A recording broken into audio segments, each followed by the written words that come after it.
अच्छा, अपन ने अभी दो कंडक्टिंग मीडियम्स को पहले सीरीज में रखा और उसके बाद में पैरेलल में रखा और इक्विवेलेंट थर्मल रेजिस्टेंस निकाला, है ना। क्या रिलेशन आया था अपने पास में?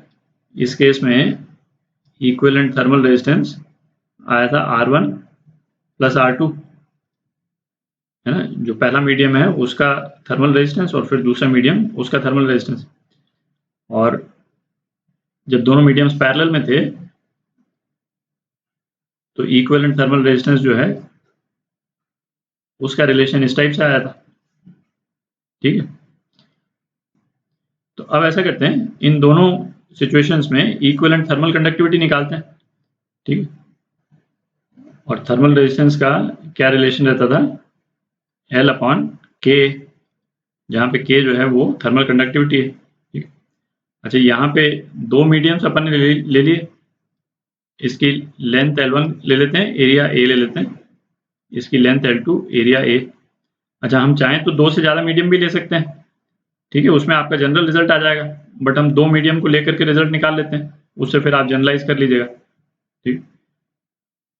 तो इस इक्वेशन को अब थर्मल कंडक्टिविटी के टर्म्स में लिख लेते हैं अपन। तो ये क्या हो जाएगा? L1 प्लस L2, ठीक है, कंबाइन कर दिया दोनों को, upon K equivalent into A is equal to L1 upon K1A plus L2 upon K2A, ठीक। A कैंसिल हो जाएगा, तो अपने पास में ये जनरल टर्म आ गई, this is equal to L1 upon K1 plus L2 upon K2, ठीक है। तो ये तो जनरल एक्सप्रेशन आ गया अपने पास में। अच्छा, इसमें भी ध्यान रखें, अपन एरिया जो है वो कॉमन लिया हुआ है, ठीक है, और इसीलिए जो है वो कैंसिल आउट हो गया, नहीं तो फिर यहाँ पे, है ना, एरिया भी रहता। अच्छा, यदि L1 L2 बराबर है, ठीक है, यदि L1 की वैल्यू यदि L2 के बराबर है तो हम ये भी लिख सकते हैं इसको एक जनरल फॉर्म में। तो ये एक्सप्रेशन क्या हो जाएगा? 2 upon K equivalent is equal to 1 upon K1 plus 1 upon K2, ठीक है। अच्छा, अब यदि n ब्लॉक्स हैं, यदि अपने पास में, है ना, n कंडक्टिंग मीडियम्स हैं, तो ये रिलेशन जो है यहाँ पे जो 2 आया है, 2 की जगह आप n भी लगा सकते हैं, ठीक है। तो ये और एक जनरलाइज फॉर्म में रिलेशन आ गया, और इसमें एजम्पशन क्या है? सभी ब्लॉक्स की लेंथ और एरिया जो है वो सेम है, ठीक है।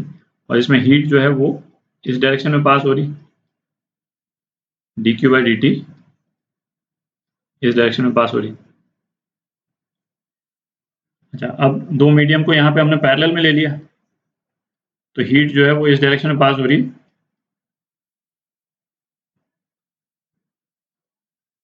dq by dt।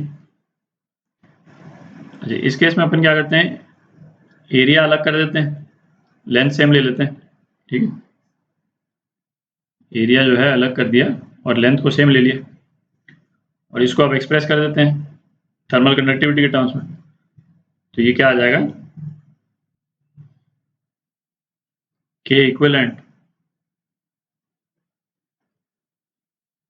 A1 plus A2 upon L is equal to K1 A1 by L plus K2 A2 by L, ठीक।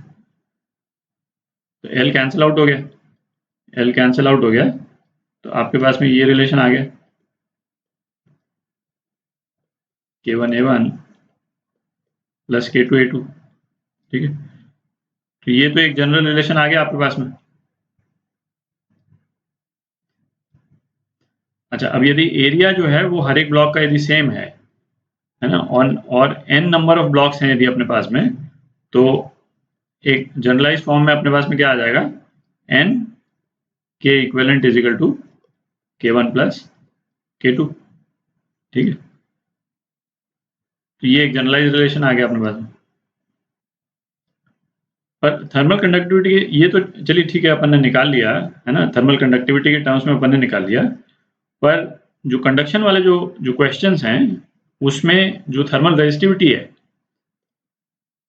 ठीक है, ये जो है ये ज़्यादा यूजफुल एक्सप्रेशंस हैं, क्योंकि इसमें क्या है, जो करंट इलेक्ट्रिसिटी के टॉपिक में जो प्रिंसिपल्स अपन ने डिस्कस किए है ना, उसको यूज़ कर सकते हैं और उस हिसाब से फिर इसको विजुलाइज करना भी है ना सिंपलर है। हम क्वेश्चंस करेंगे तो उससे बिल्कुल क्लियर हो जाएगा। तो थर्मल रेजिस्टिविटी के फॉर्म में यदि हम उसको निकाल करके करते हैं तो वेरिएबल्स को कैलकुलेट करना थोड़ा ज़्यादा सिंपल रहता है। ठीक है।